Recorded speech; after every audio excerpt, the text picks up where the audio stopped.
Hey everybody, welcome to the Jayda InStitches show.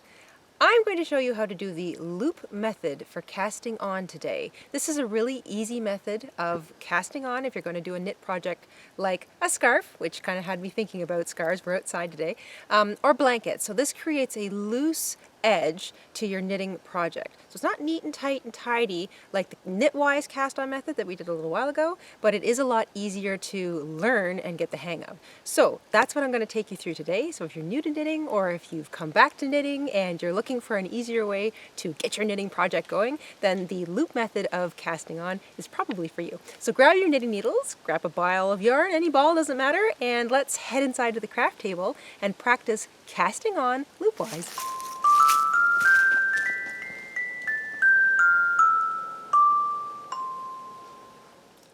In order to cast on using the loop method, we're going to begin by making a slip knot.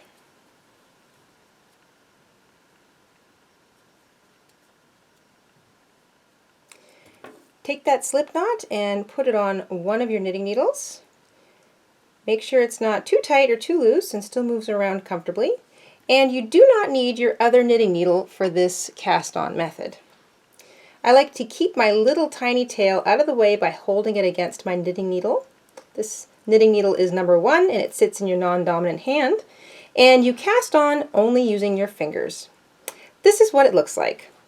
Take your yarn and wrap it around your index finger of your other hand.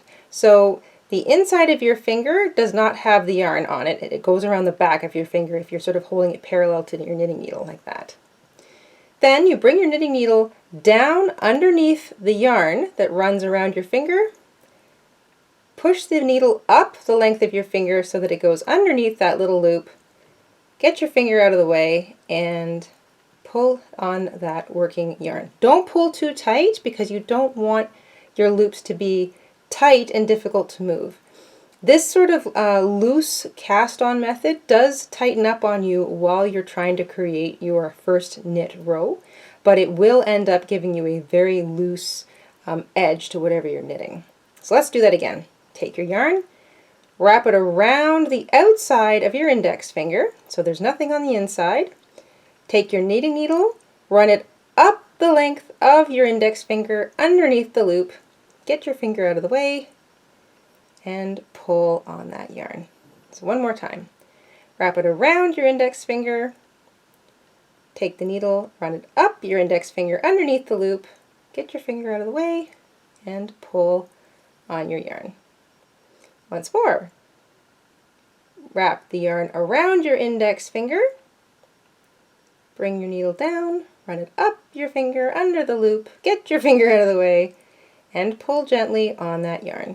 Stop every once in a while to make sure that your loops all look roughly the same size and all move around neatly on your needle. And you'll end up with something that looks like this. So you can see every single one of those little cast on loops there. So I'll do it with you one more time. Take your yarn, oops, hold that little string out of the way so you don't confuse them. Wrap it around the index finger. Run the knitting needle up the index finger, under the loop, and get your finger out of the way. Obviously, you can get quite quick at this. This is a fun and quick way to cast on, especially if you're not too concerned with how the bottom of your project looks when it's finished. And that is what the loop cast on method looks like while it's sitting on your knitting needle. And from here, you can either continue casting on loops or you can start knitting. And that's how you cast on using the loop method. I hope you found that helpful, and I hope that helps you on your way to your next knitting project. That's all for now on the Jayda InStitches show. Until next time, stay safe, stay crafty, and we'll see you soon. Bye!